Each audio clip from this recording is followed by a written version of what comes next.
சமையல் எரிவாயு தட்டுப்பாடு இன்றைக்கு பெரும் சிக்கலாக மாறி இருக்கிறது. இந்திய ஒன்றிய அரசு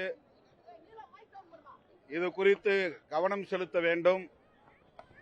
ஈரான் மீது அமெரிக்க இஸ்ரேலிய நாடுகள் நடத்தும் போரை நிறுத்த வேண்டும் என்று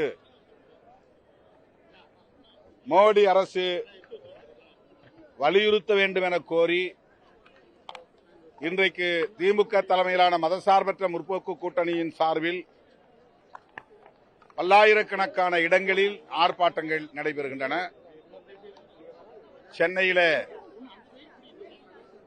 அமைச்சர் மாசு அவர்களின் ஒருங்கிணைப்பில் சைதையிலே நடைபெற்ற ஆர்ப்பாட்டத்தில் விடுதலை சிறுத்தைகள் கட்சியின் சார்பில் நான் பங்கேற்றேன். தமிழ்நாடு முழுவதும் கூட்டணி கட்சிகள் இந்த ஆர்ப்பாட்டங்களில் பங்கேற்றுள்ளன. சமையல் எரிவாயு குடும்பங்களுக்கு மட்டுமில்லாமல் ஹோட்டல் போன்ற தனியார் வர்த்தக நிறுவனங்களுக்கும் தேவைப்படுகின்றன. அவர்கள் இன்றைக்கு மின்சார அடுப்புகளை நோக்கி போகும் நிலை ஏற்பட்டிருக்கிறது. இதனால் மின்சார கட்டணம் கூடுதலாக செலுத்த வேண்டிய நிலை அவர்களுக்கு உருவாகி இருக்கிறது. எனவே மாண்புமிகு முதலமைச்சர் அவர்கள் யூனிட்டுக்கு 2 ரூபாய் மானியம் வழங்கப்படும் என்ற அறிவிப்பை செய்திருப்பது ஆறுதல் அளிக்கிறது. மாண்புமிகு முதல்வர் அவர்களின் இந்த நடவடிக்கையை விடுதலை சிறுத்தைகள் கட்சி வரவேற்று பாராட்டுகிறது. பிரதமர் அவர்கள் ஈரான் மீது நடத்தப்படுகிற ஏவுகணை தாக்குதல்கள் குறித்து கருத்து எதுவும் சொல்லவில்லை. ஆனால் ஈரான் வளைகுடா நாடுகளில் உள்ள அமெரிக்க ராணுவ தளவாடங்களின் மீது பதிலடி தாக்குதல் நடத்திய போது ஈரானை கண்டிக்கிறார் நம்முடைய பிரதமர்.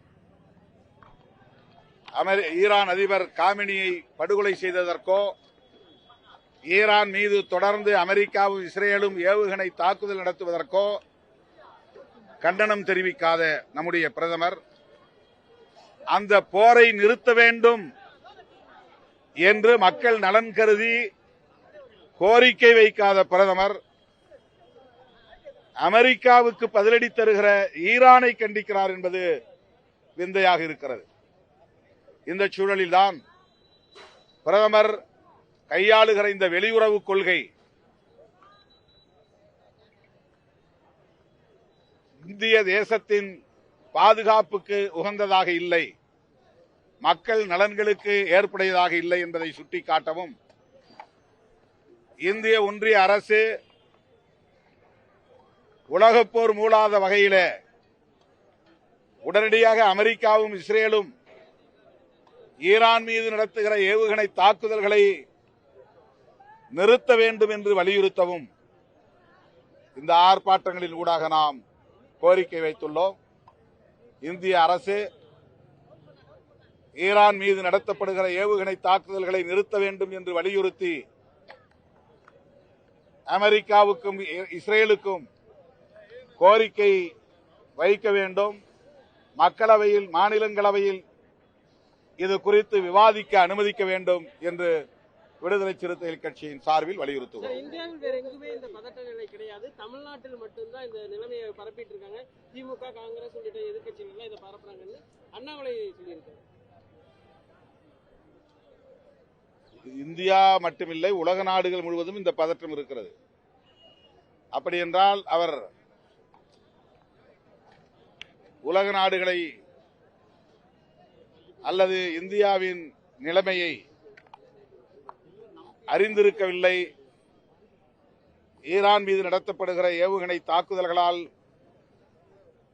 ஏற்பட்டிருக்கிற அரசியல் பொருளாதார தளங்களில் ஏற்பட்டிருக்கிற தாக்கங்களை பற்றி அவர் அறிந்திருக்கவில்லை என்றுதான் எண்ண தோன்றுகிறது. அவர்தான் அரசியல் செய்கிறார். இது ஒன்றும் தேர்தலுக்கான போராட்டம் இல்லை, மக்களுக்கான போராட்டம். இது வெறுமன பிஜேபிக்கு எதிரான போராட்டம் இல்லை, உலக நாடுகளுக்கான அமைதியை கோருகிற ஒரு போராட்டம், உலக போர் வேண்டாம் என்று சொல்லுகிற போராட்டம். இந்தியா தலையிட வேண்டும் என்று வலியுறுத்துகிற போராட்டம், அதன் மூலம் எரிவாயு தட்டுப்பாடு போன்ற சிக்கல்களை தீர்க்க முடியும் என்று சுட்டிக்காட்டுகிற போராட்டம். எதிர்க்கட்சிகளை பேச விடுவதே கிடையாது. ஆ? இந்த விவகாரம் குறித்து எது? ஆ. தேர்தல் அறிவிப்பு தேதி வரதுக்கு எப்படி பணிகள் போயிட்டு இருக்கு, கள சூழல் எப்படி இருக்கு? திமுக தலைமையிலான கூட்டணி கட்சிகளிடையே தொகுதி பங்கீடு குறித்த பேச்சுவார்த்தை சுமூகமாக போய்க் கொண்டிருக்கிறது. தேர்தல் தேதி தேர்தல் ஆணையத்தால் இன்று அறிவிக்கப்படலாம். திமுக கூட்டணியாவது பேச்சுவார்த்தையை தொடங்கிவிட்டது. இன்னும் அதிமுக பாஜக பேச்சுவார்த்தையை தொடங்கவில்லை. அவர்கள் கூட்டணி அமைப்பதற்கே போராடி கொண்டிருக்கிறார்கள். 2021 அதிமுக தலைமையிலான கூட்டணியில் இருந்த கட்சிகளையே ஒவ்வொன்றாக தம் கூட்டணிக்கு இழுக்கிற வேளையில் ஈடுபட்டு தேமுதிகவை இழந்து நிற்கிறார்கள். இப்போது நடிகர் விஜய் அவர்களை அந்த கூட்டணியிலே இணைக்கிற முயற்சியில் ஈடுபட்டு வருவதாக ஊடகங்கள் தெரிவிக்கின்றன. அழுத்தம் கொடுத்து அவரை அடிபணிய வைக்க முயற்சிக்கிறார்கள் என்றும் ஊடகங்களில் பெரிய அளவிலே விவாதிக்கப்படுகின்றன. அவர் அந்த அச்சுறுத்தலுக்கு அடிபணிவாரேயானால் அவருடைய அரசியல் எதிர்காலம் சூனியமாகிவிடும்.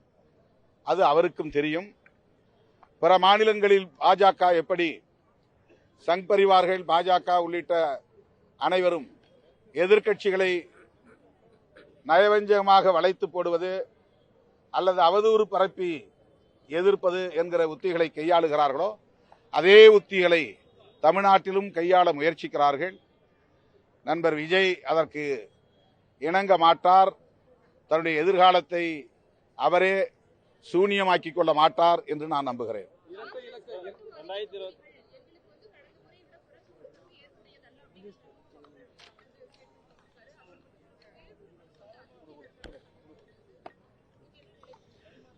இது ஒன்றும் புதிய பிரச்சனை கிடையாது. ஒவ்வொரு முறையும் தேர்தல் நேரத்தில் கூட்டணி கட்சிகளிடையே தொகுதி பங்கீடு பேச்சுவார்த்தை நடக்கிற போது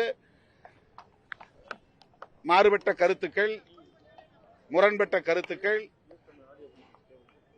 விவாதங்களின் போது வரத்தான் செய்யும். ஆனாலும் இறுதியில் சுமூகமான தீர்வை காண்போம். ஆகவே இந்த கருத்துக்களால் இடதுசாரிகள் கூடுதல் தொகுதி கேட்கிற நிலையில் சொல்லப்படுகிற கருத்துக்களால் மதசார்பற்ற முற்போக்கு கூட்டணிக்கு எந்த பாதிப்பும் நேராது என்று நான் நம்புகிறேன்.